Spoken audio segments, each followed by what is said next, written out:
We were taking family photos when my sister-in-law turned to me and said, "Why don't you sit this one out? You're not really part of the bloodline." Everyone laughed like it was a joke. My husband didn't say a word. I tried to shrug it off until I got the prints back, and I'd been cropped from every single shot. The frame said "Forever Family." My face wasn't anywhere in it. Hi, Reddit. I never thought I'd be the one typing out my life for strangers to read. But here I am. Because sometimes the people you trust most are the ones who got you the deepest. And sometimes you don't even realize how bad it is until they show you. I'm from Grove City, Ohio. Born and raised. I wasn't born into a big, loud family. It was just me and my mom. She worked 2 jobs and never complained. We didn't have Christmas card photos or matching sweaters. We had each other. I grew up thinking that was enough. When I met Rick, he felt like everything I thought I was missing. He was steady, soft-spoken, the kind of guy who remembered anniversaries and carried the groceries in without being asked. His family was everything mine wasn't: big Sunday dinners, cousins running around the backyard, birthday parties that felt like block parties. The first time I met them, I was nervous. Rick's mom, Patty, hugged me a little too hard. His sister Megan handed me a plate of cookies and joked about breaking me in. His brothers, Jason and Derek, slapped Rick on the back and made jokes about finally locking one down. It felt warm at first. Loud and a little overwhelming, but warm. If I squinted, I could almost believe I belonged. But Megan was different.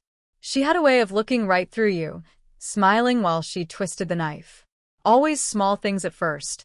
Comments about my job. "Oh, marketing, how creative." Or the way I dressed. "You don't have to try so hard around us, sweetie." Always said with a laugh, a wink, like we were best friends. Rick would laugh too. "Tell me not to take it seriously. That's just Megan," he'd say. "She doesn't mean anything by it." I wanted to believe him. I wanted to believe I was part of the family. That all it would take was a little more time. God, I was stupid. Fast forward to Thanksgiving last year. Megan hosted, like she always does. Big house, big table, bigger expectations. Rick and I showed up with pies I had stayed up late baking. Megan accepted them with a tight smile and a, "Oh good, backup desserts, just in case." I ignored it. I always did. Dinner was the usual chaos. Kids screaming, adults drinking too much wine, arguments over football games. After dessert, Megan clapped her hands and announced it was time for family photos. She had hired a real photographer. Not some guy with an iPhone, an actual professional with lights, a backdrop, everything.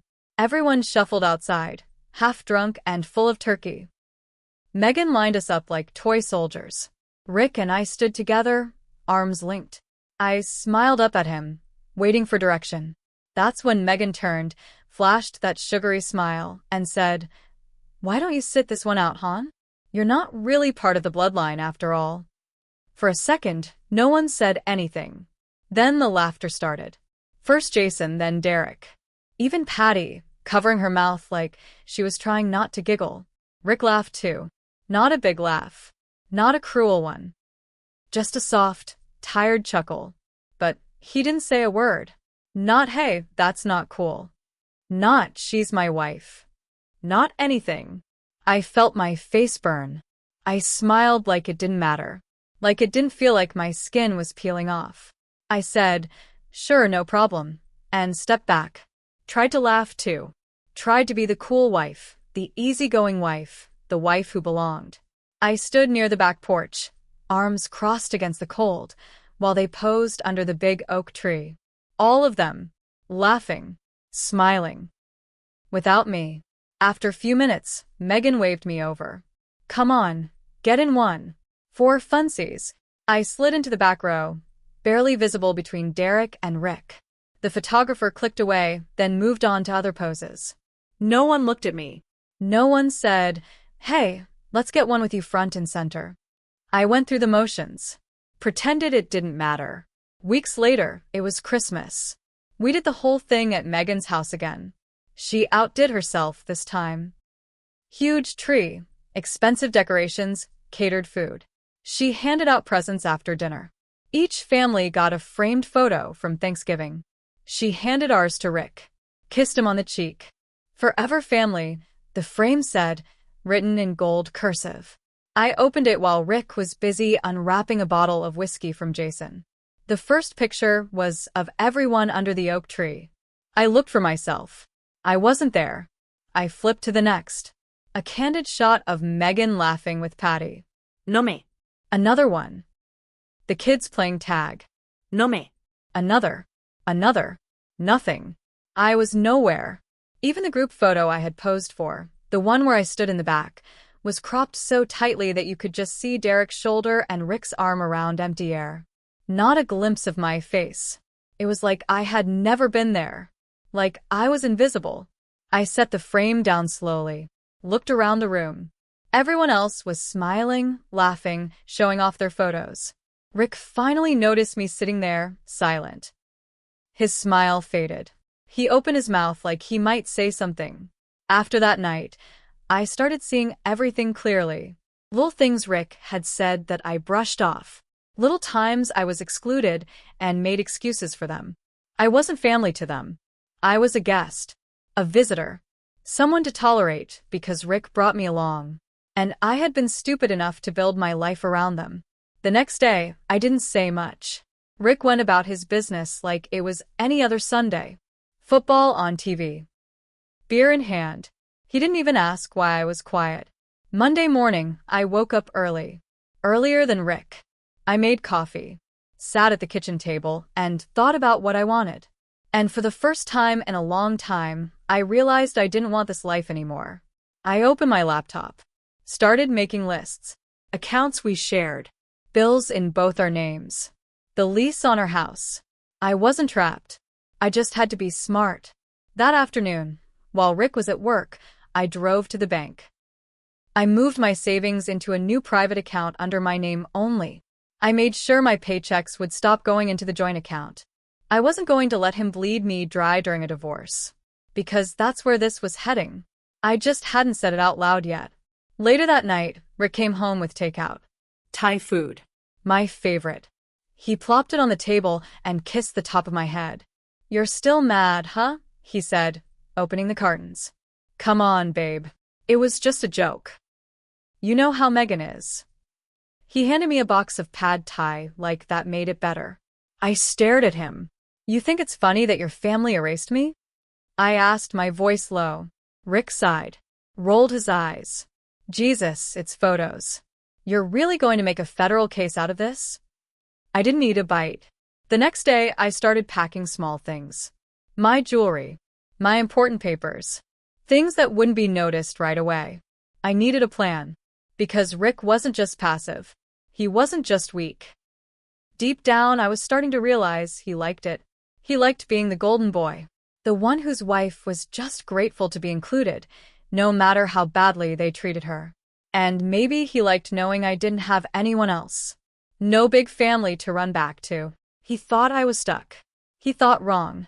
A week later, Megan threw a New Year's Eve bash at her house. Giant event. A whole family, friends, neighbors. Rick insisted we go. "We can start fresh," he said. "Get past all this drama." I almost said no. But then I thought about it. What better way to say goodbye than to watch them all one last time? So I went. I wore a simple black dress. No fancy jewelry. No extra effort. I didn't bring a gift. I didn't bring a smile. We got there around 8. The house was already packed. Music blasting, champagne flowing. Megan was in full hostess mode, hugging people, laughing too loud, working the room. Patty gave me a quick hug, like she had to get it over with.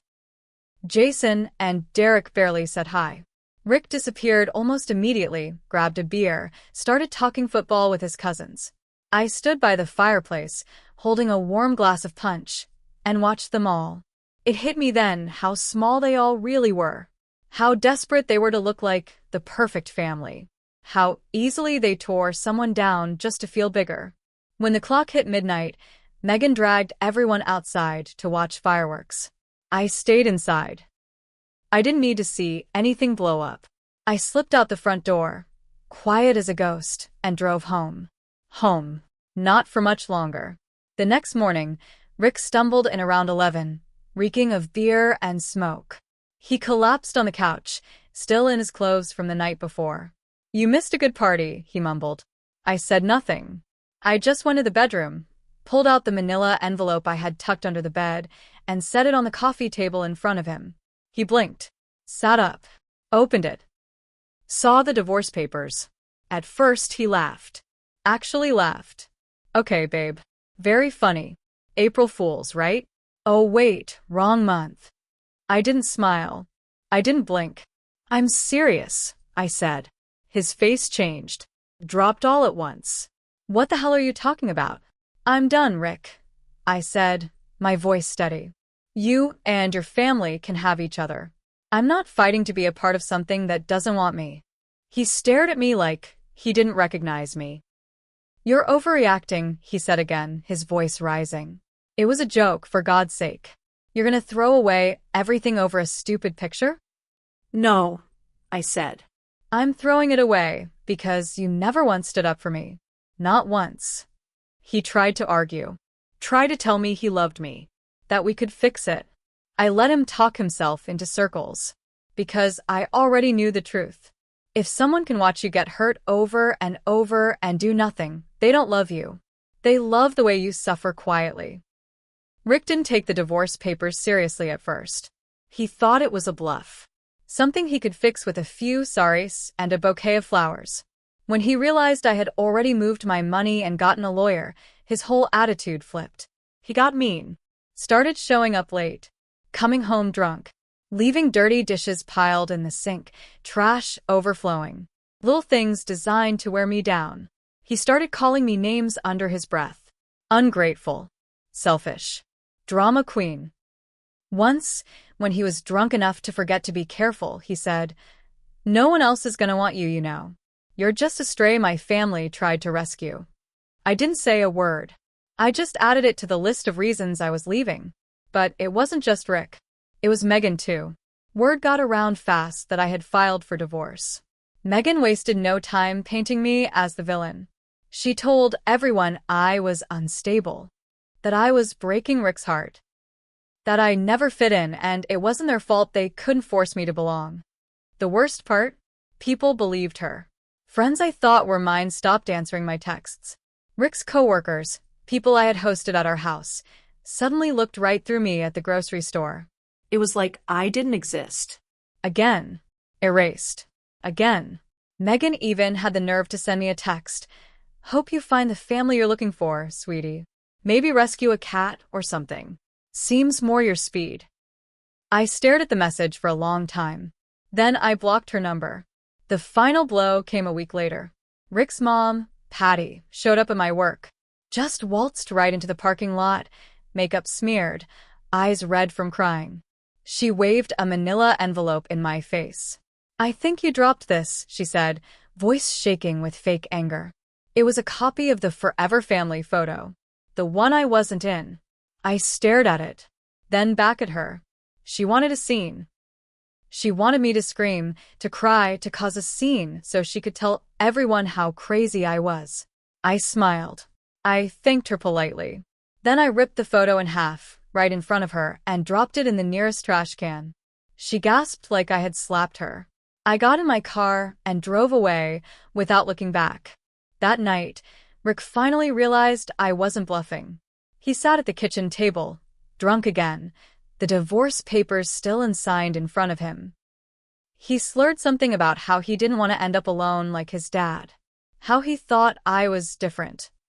How he thought I would stay. That's when it clicked for me. He didn't love me. He loved that I stayed. He loved that I swallowed every insult, every slight, every erasure. Because it meant he didn't have to fight for me. Because it meant he didn't have to be uncomfortable. Because it meant he could have his family and his wife, without ever picking a side. But when I finally chose myself, he had no idea what to do. Rick didn't sign the papers that night. Or the next night. Or the night after that. Instead, he dragged his feet. Kept making excuses. Kept trying to make my life miserable, hoping I'd crack first. He stopped paying his half of the bills. He forgot to walk the dog we shared, even though he promised he would. He threw parties at the house, inviting his brothers, blasting music until 2 in the morning, trashing the place. I kept my head down. I documented everything. I made copies of every unpaid bill, every text, every voicemail where he cursed me out. When he screamed at me one night that I was just a leech who latched onto a real family and couldn't hack it, I recorded it. When he shoved a chair across the kitchen and it splintered against the wall, I took pictures.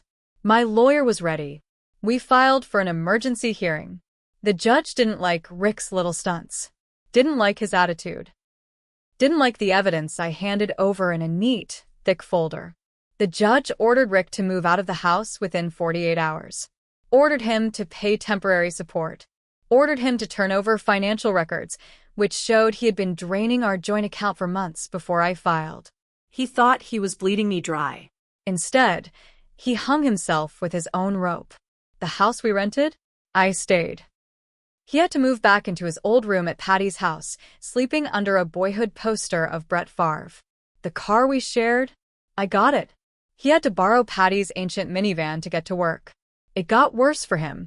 Because once Rick wasn't the golden boy with a perfect marriage anymore, his family lost interest.